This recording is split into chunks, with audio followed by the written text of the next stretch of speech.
The morning sun cast long shadows across Coronado Naval Base as Colonel Marcus Thorne reviewed the training roster, his weathered fingers pausing at one particular name. The smell of jet fuel and ocean salt hung heavy in the California air, mixing with the distant sound of rotors spinning up on the tarmac. What he saw on that paper would challenge everything he thought he knew about elite military training. "Sir, the new recruit is here for advanced tactical assessment," Staff Sergeant Rodriguez announced, standing at attention in the doorway of the colonel's office. Through the window, Thorne could see the silhouette of an FA-18 Super Hornet being prepped for morning exercises, its sleek form gleaming like a predator waiting to strike. "Send them in," Thorne replied, not looking up from his coffee. The steam rose from the mug like morning mist over a battlefield, carrying with it the bitter aroma of too many early mornings and difficult decisions. He expected another cocky Top Gun wannabe, fresh from flight school and eager to prove themselves among the Navy's most elite warriors. The footsteps that approached were measured, confident but not arrogant. When Thorne finally raised his eyes, he found himself looking at a young woman whose presence seemed to fill the room despite her compact stature. She couldn't have been more than 5'4", with short auburn hair tucked neatly beneath her flight cap, and eyes the color of storm clouds over the Pacific. Her uniform was immaculate, every crease sharp enough to cut glass, every insignia perfectly positioned. "Lieutenant Commander Vesper Blackwood reporting for duty, sir," she said, her voice steady as granite. There was something in her tone that spoke of depths unexplored, of battles fought in silence, and victories earned through blood and determination rather than privilege or politics. Thorne leaned back in his chair, a slow smile spreading across his face like oil on water. "Well, well, well, where's this little girl's mother?" The words hung in the air between them like a challenge thrown down at high noon, heavy with the weight of 1,000 similar encounters. Did she get lost looking for the daycare center? The insult landed exactly where it was intended, but Vesper's expression didn't change by so much as a twitch. She had heard worse, from men who thought intimidation was a substitute for leadership. Her silence spoke volumes, carrying with it the quiet confidence of someone who had nothing left to prove to anyone but herself. Outside, the sound of jets taking off filled the momentary pause, their engines screaming defiance at gravity itself. The training range stretched before them like a concrete ocean, marked by targets that had witnessed the birth and death of countless military careers. Vesper walked beside Colonel Thorne, her flight suit rustling softly with each step, the fabric bearing the subtle wear marks of someone who had spent serious time in cockpits rather than classrooms. The morning air was crisp with the promise of another scorching San Diego day, but for now, it carried only the tension of impending judgment. "You know, Blackwood," Thorne said, his voice carrying the casual cruelty that comes naturally to men accustomed to breaking spirits for a living, "I've seen a lot of pilots wash out of this program. Smart ones, tough ones, ones who thought they had what it takes." He paused to spit into the dust, the gesture as dismissive as his words. "But I've never seen someone quite so delicate make it this far." Vesper's boots crunched against the gravel with mechanical precision, each step a small declaration of intent. She had learned long ago that words were just noise, that the only currency that mattered in this business was performance under pressure. Her father had taught her that, back when she was 12 years old and he was showing her how to field strip a rifle in their garage in rural Montana. The memory flickered through her mind like heat lightning, his patient hands guiding hers, his voice gentle but firm. "Capability speaks louder than conversation, little hawk." The nickname had stuck, following her through the Air Force Academy, through her deployment to Afghanistan, through the long months of recovery after her Black Hawk went down in hostile territory. Little Hawk. It had become her unofficial call sign among those who knew her story, though few understood its true significance. The irony wasn't lost on her that hawks, despite their size, were among the fiercest predators in the sky. "Range is hot," announced the safety officer over the loudspeaker, his voice echoing across the sprawling facility like the voice of judgment itself. A dozen Navy SEALs stood in formation near the firing line, their bodies sculpted by years of brutal training, their faces wearing the casual arrogance that came with being among the world's most elite warriors. They had heard about the woman who was supposed to outshoot them, and their skepticism hung in the air like smoke from a funeral pyre. Staff Sergeant Rodriguez handed Vesper her weapon, a standard-issue M4 carbine that had seen better days but was maintained with military precision. The weight of it felt familiar in her hands, like greeting an old friend after a long absence. She performed her safety check with the fluid efficiency of someone for whom such actions had become as natural as breathing, her movements economical and sure. "Ladies first," Colonel Thorne announced, his voice dripping with mock courtesy. The SEALs chuckled, a sound like distant thunder rolling across the range. They had no idea they were about to witness something that would haunt their professional pride for years to come. The first target appeared at 300 yards, a standard silhouette that had absorbed countless rounds from countless warriors seeking to prove their worth.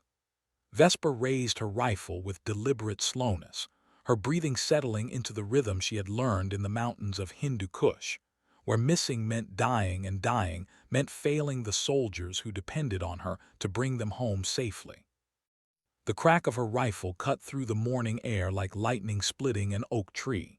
300 yards away, the target shuddered as the bullet found its mark with surgical precision. Center mass, perfect placement, the kind of shot that separates the professionals from the pretenders, the warriors from the weekend enthusiasts. "Lucky shot," muttered one of the SEALs, but his voice carried less conviction than his words suggested. Luck was something you relied on when skill abandoned you, and there had been nothing lucky about the mathematical precision of that shot. The way she held her weapon, the steadiness of her breathing, the micro-adjustments she made for wind and distance.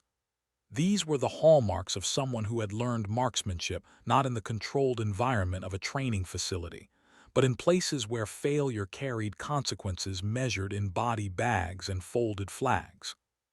The second target emerged at 400 yards, then a third at 500. Each time, Vesper's rifle spoke with quiet authority, and each time, the target bore witness to her skill with holes placed exactly where they needed to be. The SEAL's laughter had died somewhere around the fourth consecutive perfect shot, replaced by a silence that spoke louder than any applause. Colonel Thorne watched through his binoculars, his expression evolving from smug superiority to professional interest to something approaching respect. This wasn't random luck or beginner's fortune. This was craft honed by necessity, skill forged in the crucible of real combat where the margin between success and catastrophe was measured in fractions of inches and split seconds of timing. By the time the smoke cleared and the targets were tallied, Vesper had achieved something that would become legend in the halls of Coronado Naval Base. 20 shots, 20 perfect hits, each one placed with the kind of precision that would make a Swiss watchmaker weep with envy. The SEALs stood in stunned silence, their own respectable scores suddenly seeming inadequate in comparison to this quiet demonstration of absolute mastery. The afternoon sun had climbed higher, casting shorter shadows that seemed to mirror the diminishing space between skepticism and belief. Vesper holstered her sidearm and turned to face the assembled warriors, her expression unchanged from the moment she had first entered Colonel Thorne's office. There was no gloating in her eyes, no satisfaction taken from the humbling of men who had entered the day believing themselves to be without equal. Instead, there was only the quiet confidence of someone who had proven what needed to be proven and was ready to move on to the next challenge. "Well, I'll be damned," whispered Staff Sergeant Rodriguez, his voice barely audible above the sound of wind moving through the chain-link fence that surrounded the range. He had seen a lot of shooters in his 23 years of military service, had watched young warriors transform themselves from civilians into something harder and more focused, but he had never seen anything quite like what he had just witnessed. The story of that morning would spread through the base like wildfire, growing in the telling until it reached mythical proportions. But those who were there, who saw it with their own eyes, would remember it differently. They would remember the silence that followed each shot, the way the morning light caught the brass casings as they fell to the concrete, the sound of 23 grown men collectively holding their breath as they witnessed the birth of a legend. Colonel Thorne approached Vesper as she began to clean her weapon, her movements as methodical and precise as her shooting had been. The ritual of maintenance was sacred among warriors, a meditation that connected them to their tools and, by extension, to their purpose. She worked without hurry, each action deliberate and considered, as if she were performing surgery rather than simple cleaning. "Where did you learn to shoot like that, Lieutenant Commander?" Thorne asked, his voice stripped of its earlier mockery. The question carried genuine curiosity now, the professional interest of one warrior acknowledging the skill of another. There was no shame in his tone, only the recognition that he had witnessed something extraordinary and wanted to understand its origins. Vesper looked up from her rifle, her storm-gray eyes meeting his with steady directness. "My father, sir, he was a Marine sniper in Vietnam, taught me that shooting isn't about the gun or the target. It's about becoming still enough inside that you can hear your own heartbeat and time your shot to the space between one beat and the next." The words hung in the air like incense in a cathedral, carrying with them the weight of tradition passed from one generation to the next. This wasn't just skill acquired through training manuals and range time. This was wisdom earned through blood and sacrifice, knowledge passed down like a sacred flame from a warrior who had faced his own trials by fire in the jungles of Southeast Asia. The sound of approaching helicopters drew their attention skyward, where a formation of US-60 Black Hawks was making its approach to the landing zone. The sight triggered something in Vesper's memory, a flash of spinning rotors and burning metal that she pushed down with practiced efficiency. Some memories were too dangerous to explore in daylight, too sharp to handle without the proper protective equipment of time and distance. "Tell me about Afghanistan," Thorne said quietly, though it wasn't really a request. He had read her file, knew about the medal she had been awarded, the soldiers she had saved, the helicopter that had gone down behind enemy lines. But files were just paper, cold facts that told you what had happened without explaining what it meant to the person who had lived through it. The question settled between them like dust after an explosion, heavy and inevitable. Vesper continued cleaning her weapon, but her movements slowed, becoming more deliberate as she chose her words carefully. "We were extracting a wounded Special Forces team from a hot LZ in Helmand Province. Taliban had them pinned down in a compound, RPGs and small arms fire coming from multiple positions. My bird took a hit to the tail rotor during the approach." She paused, her hands still moving over the rifle's action, muscle memory allowing her to continue the maintenance routine while her mind traveled back to that burning day in the Afghan desert. "Lost hydraulics, lost most of our control authority, but the team was still down there, bleeding out while the enemy closed in. So we improvised." The story that followed would have sounded like fiction if it had come from anyone else, but Vesper told it with the flat, factual tone of an after-action report. How she had managed to keep the damaged helicopter stable long enough for the team to board. How she had nursed the crippled bird across 20 miles of hostile territory, fighting the controls every inch of the way while enemy fire peppered the fuselage. How she had finally put it down in a controlled crash that left everyone aboard battered but breathing. "They gave me a distinguished flying cross for that day," she concluded, her voice carrying no pride, only the simple acknowledgement of fact. "But the real victory was watching those soldiers walk away from my bird under their own power. Everything else was just paperwork."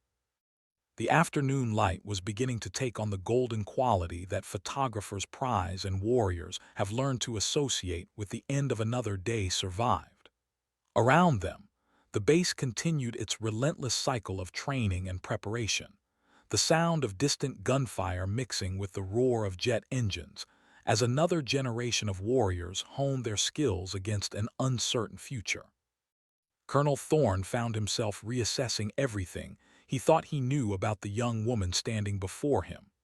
The morning had begun with his comfortable assumption that he was dealing with another diversity hire, someone whose presence in his program was more about politics than capability.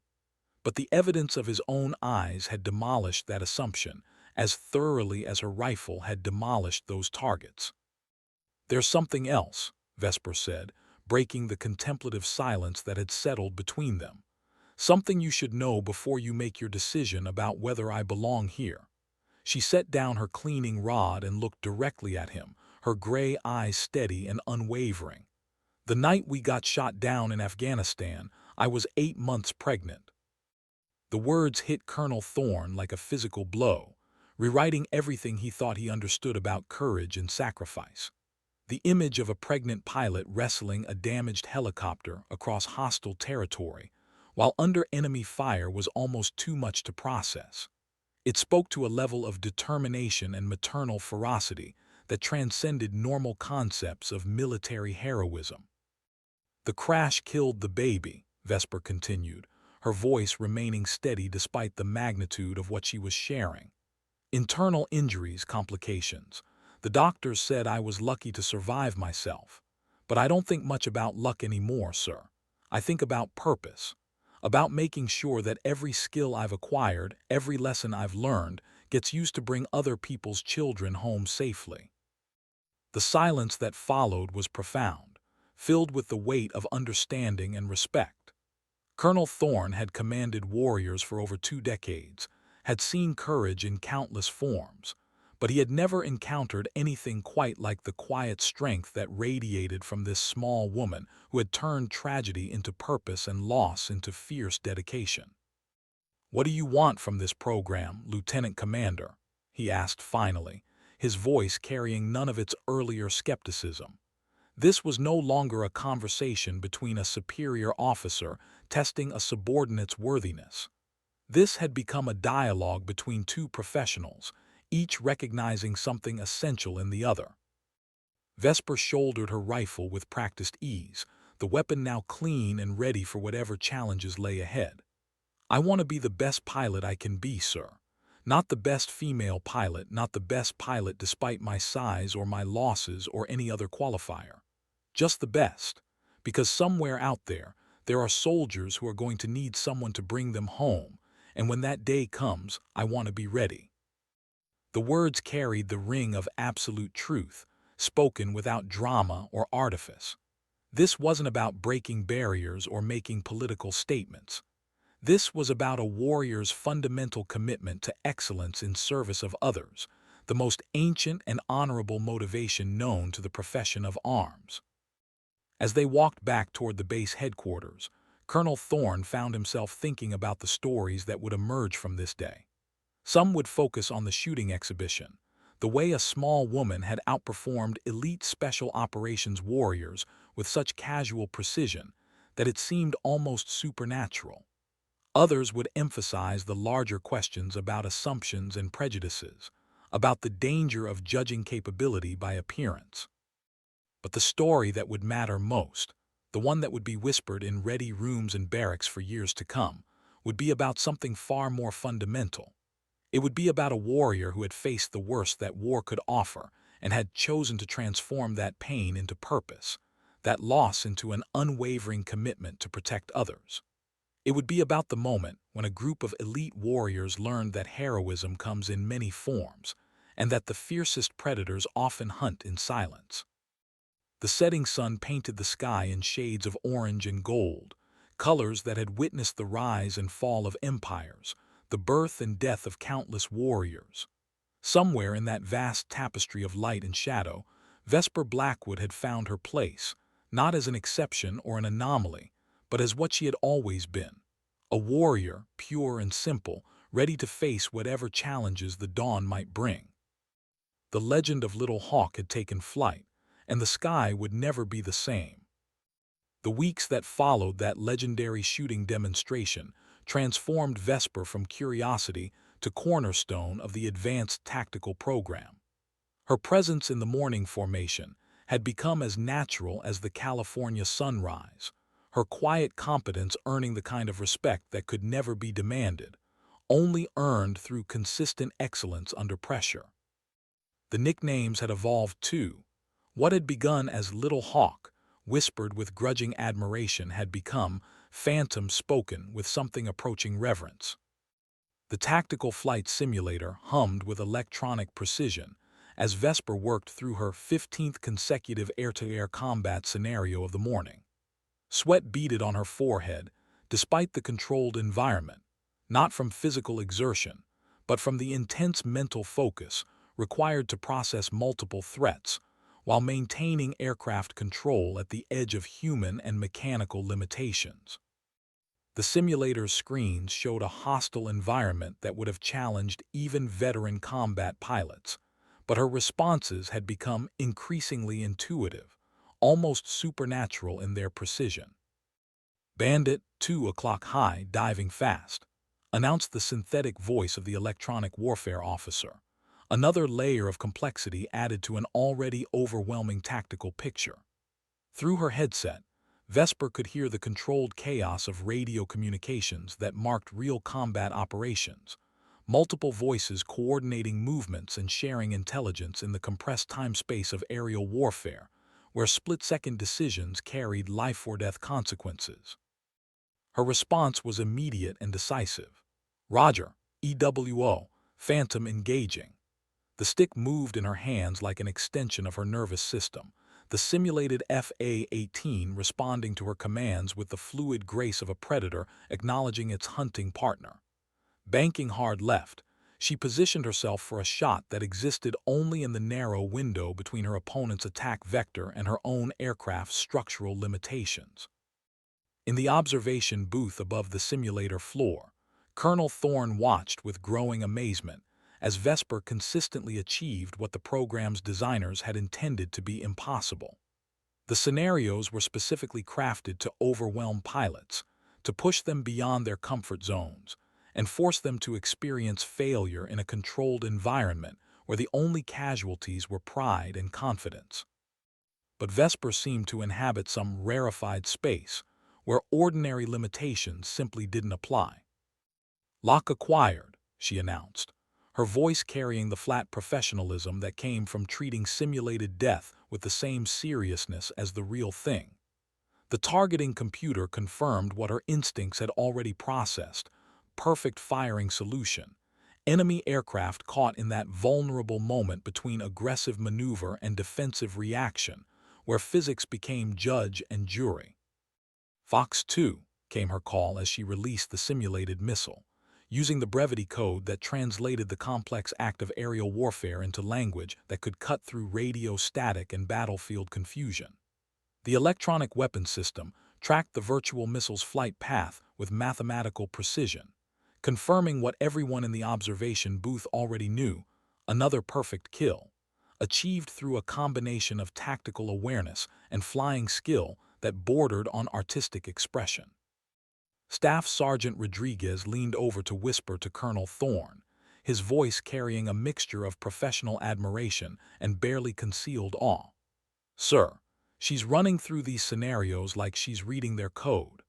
That's the 14th kill in 15 engagements, and the one she lost was a 2-against-1 where she took out her primary target before the second bandit got her." The observation continued as Vesper transitioned seamlessly from air-to-air combat to close air support, her virtual aircraft diving towards simulated ground targets while maintaining perfect communication with coordinating forces. Her radio calls were textbook examples of brevity and clarity, each transmission carrying exactly the information needed without unnecessary elaboration or emotional coloring that could confuse or mislead other elements of the operation. "Phantom, this is Groundhog 6. We have enemy armor in the open, grid reference follows." The coordinates crackled through her headset with the urgency of troops in contact, simulated soldiers, whose virtual lives depended on her ability to translate digital information into precisely delivered ordnance. "Groundhog 6, Phantom copies. I have visual on 2 main battle tanks and supporting infantry in the open. Danger close to your position." Her questions were professional, focusing on the critical details that would determine the difference between effective support and catastrophic friendly fire incident. Phantom, Groundhog 6. Closest friendly element is 200 meters southeast of target area. We are marked by pink smoke. The response carried the controlled tension of ground forces under pressure, virtual warriors who needed her to be both precise and immediate in her response. Vesper's approach was a masterpiece of tactical flying, her aircraft descending through multiple threat envelopes while maintaining perfect positioning for weapon delivery. The simulation included surface-to-air missiles and anti-aircraft artillery, creating a complex three-dimensional chess game where every move carried potentially fatal consequences, and every decision had to be made while pulling multiple G-forces that compressed thought into instinct. The attack run itself lasted only seconds, but those seconds contained lifetimes of training and experience compressed into a singular moment of professional perfection. Her aircraft rolled inverted at precisely the right moment, diving toward the target while compensating for wind, altitude, and the complex ballistics of air-to-ground ordnance delivery. The simulated weapons found their marks with surgical precision, eliminating the threat while maintaining perfect clearance from friendly forces. Good hits, good hits. Groundhog 6 sends thanks and appreciation. Enemy armor destroyed, infantry dispersing. The virtual ground commander's relief was audible even through the electronic processing, carrying the genuine gratitude of soldiers who had just watched death pass them by through the intervention of skillful aviation support. As the simulation wound down and the screens returned to neutral status displays, Vesper remained in her seat for a moment longer than necessary, her hands still resting on the controls as she processed the experience. The transition from simulated combat to peaceful training environment always required a moment of mental adjustment, a conscious decision to step back from the hypervigilant state that marked the difference between warrior and victim in the unforgiving arithmetic of aerial warfare. Colonel Thorne descended from the observation booth with measured steps, his expression thoughtful as he approached the simulator station. The morning's performance had exceeded even his elevated expectations, demonstrating not just technical proficiency, but the kind of tactical intuition that separated exceptional pilots from merely competent ones. This wasn't just about following procedures or executing pre-planned maneuvers. This was about adapting to fluid situations with creativity and precision that suggested true mastery of the aviator's craft. 15 engagements, 14 kills, perfect scores on close air support and precision strikes, he announced as Vesper completed her post-flight procedures. The computer is recommending that we increase scenario difficulty because it can't generate challenges complex enough to test your limits. Vesper removed her helmet and ran her fingers through hair damp with the sweat of concentration, her gray eyes reflecting none of the satisfaction that such praise might have generated in a lesser pilot. For her, exceptional performance wasn't a cause for celebration, but simply the minimum standard she demanded of herself. Excellence wasn't a destination but a discipline, practiced daily with the kind of devotion that transforms skill into art. "The scenarios are good training, sir, but they're still just simulations," she replied, her voice carrying the pragmatic tone of someone who understood the difference between practice and performance. "Real combat has variables that can't be programmed into any computer, whether that changes by the minute, equipment that fails at the worst possible moment, enemy tactics that don't follow the textbook." The observation was both humble and profound, reflecting the wisdom that came from experience with actual combat operations, where Murphy's Law operated with the relentless efficiency of a natural force.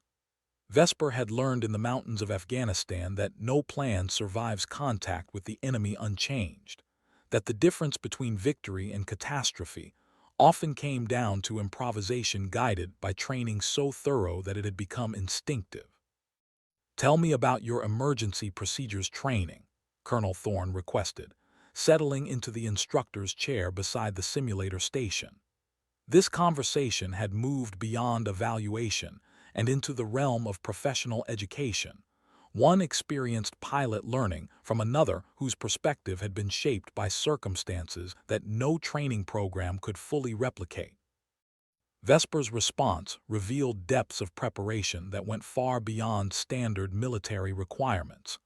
She had studied every recorded aviation emergency, had practiced forced landings in aircraft types she had never officially flown, had memorized the emergency frequencies and procedures for every theater where she might potentially serve. Her preparation wasn't just comprehensive, it was obsessive, driven by the understanding that in aviation, the difference between preparedness and disaster was often measured in seconds and inches. "My father used to say that luck favors the prepared mind," she concluded, "but that preparation without adaptability is just expensive procrastination. You have to know the procedures so well that you can forget them when the situation demands something completely different." The wisdom in those words reflected an understanding of military aviation that went beyond technical proficiency into the realm of warrior philosophy. This wasn't just about flying aircraft or employing weapons systems. This was about developing the kind of judgment and adaptability that would allow her to protect others even when everything went wrong simultaneously, which in her experience was exactly when protection was needed most. The afternoon briefing room buzzed with quiet conversation as the advanced pilot candidates assembled for their weekly tactical review session. Vesper entered with her usual precision, her flight suit bearing the subtle modifications that marked her as someone who took the profession seriously. Extra pockets for essential items, reinforced knee pads that spoke of time spent crawling through aircraft for pre-flight inspections, boots that had been broken in through actual use rather than parade ground ceremony. The other pilots, all male and mostly larger than her by significant margins, had gradually shifted their behavior from protective condescension to professional respect over the preceding weeks. The change hadn't happened overnight, but rather through the accumulation of small moments where her competence had spoken louder than their preconceptions. Now, when she offered tactical suggestions or technical corrections, they listened with the attention due to a peer rather than the polite tolerance accorded to a token representative. "Today's exercise involves multi-ship coordination in a complex threat environment," announced Major Patricia Santos, the squadron's operations officer and one of the few women in the program's instructional cadre. Her presence represented a bridge between Vesper's unique situation and the broader integration of women into combat aviation roles, though she carried that responsibility with the same understated professionalism that characterized all successful military aviators. The briefing map displayed a hypothetical combat zone that would have challenged even experienced combat veterans, with overlapping surface-to-air missile sites, mobile anti-aircraft systems, and enemy fighter patrols creating a three-dimensional maze where wrong turns carried potentially fatal consequences. The mission objectives were deliberately conflicting: close air support for troops in contact, suppression of enemy air defenses, and protection of a humanitarian convoy, all to be accomplished simultaneously by a four-ship formation operating under strict rules of engagement. "Phantom will serve as flight lead for this exercise," Major Santos announced, using the call sign that had evolved from grudging acknowledgement to genuine respect. The assignment carried both honor and enormous responsibility, as the flight leader's decisions would determine the success or failure of the entire mission, as well as the simulated survival of friendly forces depending on their support. Vesper accepted the assignment with characteristic composure, her mind already processing the tactical challenges while maintaining perfect attention to the briefing details.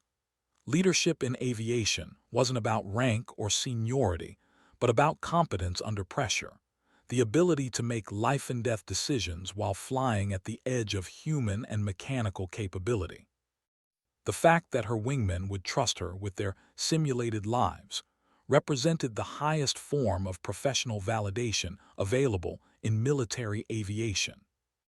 The pre-flight briefing she conducted demonstrated tactical knowledge that impressed even the instructional staff. Her analysis of the threat environment was comprehensive without being overwhelming.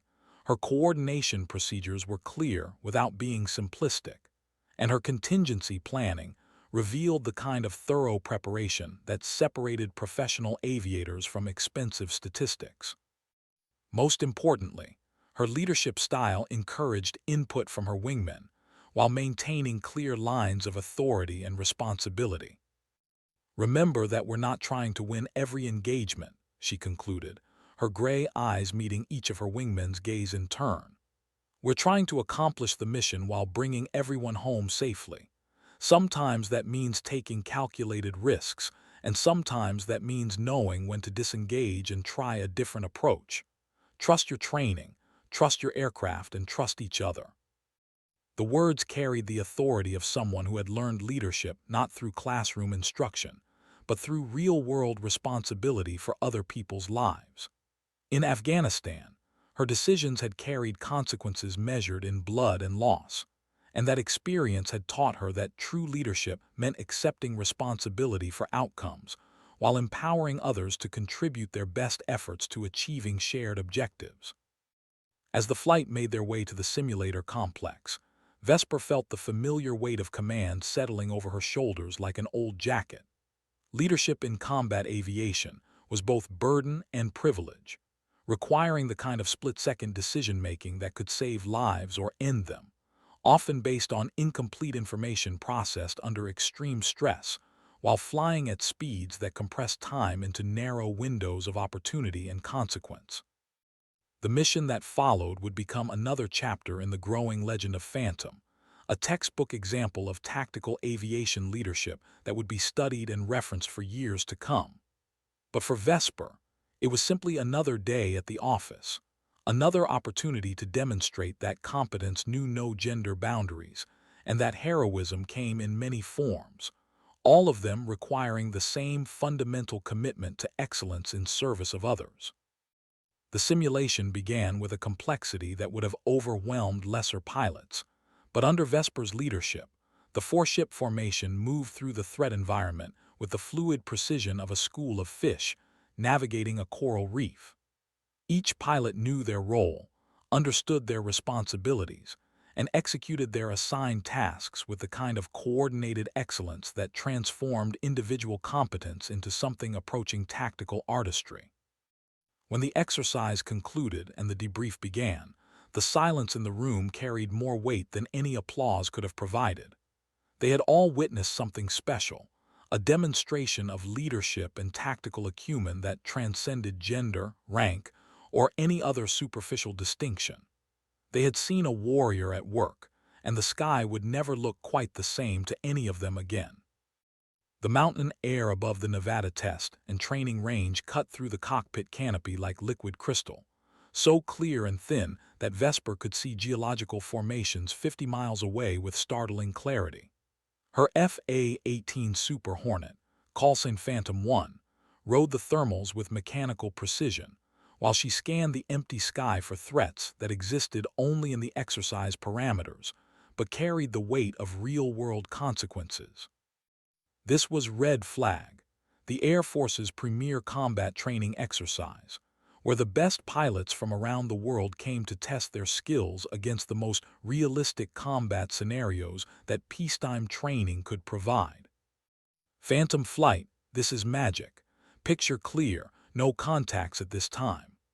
The voice of the E3 AWACS controller crackled through her headset with the calm professionalism that marked controllers who had guided real combat missions over hostile territory. Below them, the desert stretched endlessly in all directions, its apparent emptiness concealing surface-to-air missile sites operated by the world's most skilled aggressor pilots, airmen whose job was to kill her and her wingmen with ruthless efficiency, using tactics derived from the latest enemy threat analysis. Vesper keyed her radio with the casual precision that had become her trademark. "Magic, Phantom 1, request bogey dope." She needed more information than a clear picture provided, needed to understand the tactical situation developing around them so she could position her flight for maximum effectiveness when the inevitable engagement began. Red flag scenarios were designed to overwhelm pilots with complexity and simultaneous threats, forcing them to prioritize and delegate in ways that would prepare them for the cognitive overload of actual combat operations. Phantom 1 Magic. Stand by for new tasking. Troops in contact, grid follows. The coordinates came through her data link simultaneously with the voice transmission, painting a picture of simulated soldiers under attack and desperately needing close air support from any available assets. This was the scenario she had trained for, the reason all those hours of simulation and academic study existed, to prepare her for the moment when other people's lives depended on her ability to deliver precision ordnance in a complex tactical environment. The target area appeared on her multifunction display like a digital representation of human desperation. Friendly forces were marked in blue, enemy positions in red, with the dangerous yellow zone between them where precision mattered more than speed, and where mistakes carried consequences measured in friendly casualties rather than mere training points. Her wingmen formed on her effortlessly, their aircraft positioned to provide mutual support while maintaining tactical flexibility for whatever challenges the scenario might present. Groundhog 6, Phantom 1. I have 4 ship F-18s with mixed ordnance, playtime 30 minutes. Her initial radio call established her capabilities and limitations, the essential information that would allow ground forces to effectively integrate her fires with their tactical situation. Professional communication in combat aviation was an art form, conveying maximum information with minimum transmission time while maintaining the clarity necessary for life-and-death coordination. Phantom 1, Groundhog 6. We have enemy mechanized infantry in prepared positions, danger close to our forward elements. Request immediate suppression, my position marked by orange panels. The ground controller's voice carried the controlled urgency of someone coordinating supporting fires, while under pressure, simulated stress that nonetheless required the same precision and professionalism demanded by actual combat operations. Vesper's approach to the target area demonstrated tactical flying at its finest, her aircraft descending through multiple threat rings while maintaining perfect coordination with her wingmen and constant communication with ground forces. The surface-to-air missile sites were active, their simulated radars searching for aircraft signatures, while she maneuvered to avoid their engagement envelopes without compromising her attack geometry. This was three-dimensional chess played at 500 miles per hour, where wrong moves resulted in simulated death and mission failure. Tally target area, I have visual on enemy positions, she announced as the tactical picture clarified through her targeting pod display. The enemy had chosen their positions well, using terrain features and camouflage to complicate air-to-ground targeting while maintaining clear fields of fire against approaching friendly forces. This scenario required not just precision bombing, but tactical analysis conducted under pressure while flying in a high-threat environment.